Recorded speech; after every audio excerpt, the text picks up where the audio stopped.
Yeah. Second grade.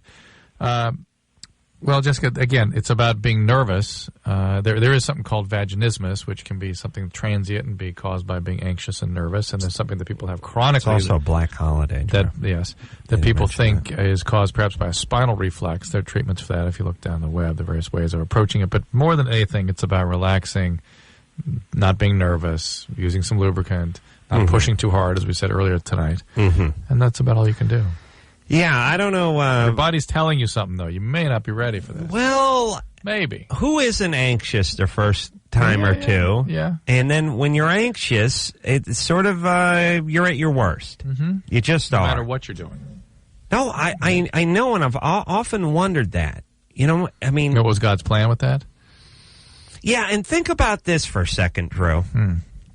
Think about this. Dig on this for a second. Would you dig on this? Dude. And Michelle, you dig on this too, baby. Okay. Think about this. The difference between successful people and unsuccessful people is that anxiety and how they perform with that anxiety on first things, job interviews, first dates. You know what I mean? You never. So it's not about the relative amount of anxiety; it's how they tolerate it and perform with it. I don't know if, in fact, it's not there or it's as in high a level as it is with somebody who spazzes out and they just have ways of coping with it. But think about it this way.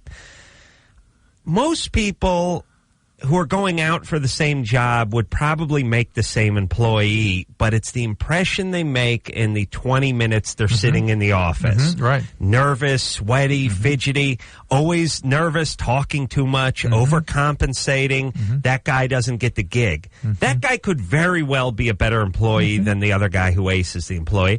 And often with first dates, it's sort of the same thing. It's true. Interesting point. And if you really take life, especially for a male, because for a female, we're either into you or we're not. Yeah. You know what I mean? Is that alarm going off again? Yeah. It went off this time last night, didn't it? Yeah. I'm going to start blaming someone other than me soon. Yeah. Drew's looking like it's creeping into his mind. Like, something. A little smoke detector action. All right, here's the thing, Drew. Yeah. See, we had this alarm. Wait a minute, I'm taking my headphones off. All right, go ahead. Oh, it's in here. It's in the room. Oh, it's in the room. Oh, yeah, we got to find it. Go find it. I swear to Christ, Drew, did it stop the second... No. Did it stop Drew? Did it stop the second we took our headphones off last night? We sat here last night, ladies and gentlemen, and listened to this noise that was distracting us in the studio. We have headsets on, or as I call them in the business, cans. But we had the headphones on, and we're sitting here. It's down here. All right, look, it's not a bomb, you idiot. Just make it stop. You don't have to knock stuff over. Oh, my God. All right, what is it, Drew? Here's the part of life that I'm interested in, Drew. Can you hear me? I hear it. Oh, stop. We sat here for 10 minutes listening to what sounds like an alarm going off, but a clock, like a watch alarm or a little egg timer alarm going off, and couldn't tell whether it was coming through our headphones or it was actually here in the studio. So we, at one point, after finally getting fed up and listening to it for 10 minutes, we said, let's take our headphones off and see if we can hear it without the headphones on. And the very second, and we were hearing tick, tick, tick, tick, tick, tick, tick, tick, tick, tick, tick, this very second the headphones came off, it stopped. Therefore, we thought it wasn't in the studio. Right. Either it had stopped the second we pulled our headphones off, or it was electronic and not in the studio. It was coming through the headphones, but not in the studio. Right. Well, tonight... it wasn't a 2-second difference. No. You understand no, that? It wasn't a full second difference. And we both did it simultaneously. And it stopped the millisecond. Yeah. All right. What was I complaining about, Drew? I don't know. Yes, here's what I'm saying, everybody. It's how you cope with, deal with that anxiety. Nobody's a more anxious person than me. Nobody. No. And yet I can focus that and manage it and do things with it. You know what I mean? Well, you've learned to. Right. So it's not about the relative amount of anxiety necessarily, though certainly I'd probably function better when I'm less anxious. Yes, you do. It's about just how you manage it when you are anxious and being able to manage the anxiety itself. Bring it down. Right. It's both. It would be a very important thing to teach your sons. Well, you know what? I'll tell you something. As long as we're getting philosophical here. I don't know how you do it, but... Well, I happen to believe that the most... one of the key accomplishments of a competent self is the capacity for emotional regulation, to regulate moment to moment. So the intensity and the duration of feeling states are tolerable. So you don't always feel overwhelmed and out of control and miserable and chaotic. Then you become a drug addict.